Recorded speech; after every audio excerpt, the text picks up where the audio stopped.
My first reaction to the episode was surprise. It was this unexpected, beautiful love story in this bleak world.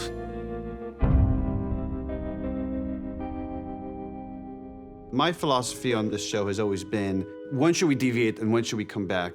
If it's kind of the same or worse, we stay where the game is. If it's better, we deviate.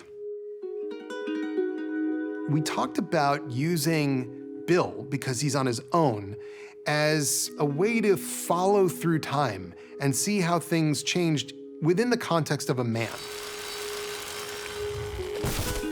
One of the first conversations Craig and I had about this episode was like seeing Frank. But this is probably the biggest departure between the game and the show. We knew from the game that Bill had a partner. His partner was Frank. In the game, Frank is already dead. And I thought that there was an opportunity to go a different way. I'm really hungry. Haven't eaten in 2 days.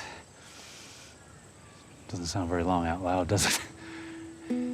Bill and Frank are kind of opposites, really, in terms of the way that they kind of operate in the world. You know, Bill's super practical and not emotional, and Frank is the opposite of that. We're gonna make friends. We don't have friends, Frank. Bill is a sad character to me when I just envision him in the world before Frank shows up. Frank's nature is, he's a people person. He's been able to persuade people of his value. Whereas Bill has used the other approach, which is, I have a gun and I'm pointing it at you. Unless you run away, I will kill you. It's amazing because we get to do such contrasting scenes, sort of action kind of scenes, and then really like intimate, vulnerable scenes. With each episode, there's a sort of reflection of where love can take you. And this was the pure, innocent version. This is the beauty that love can bring us.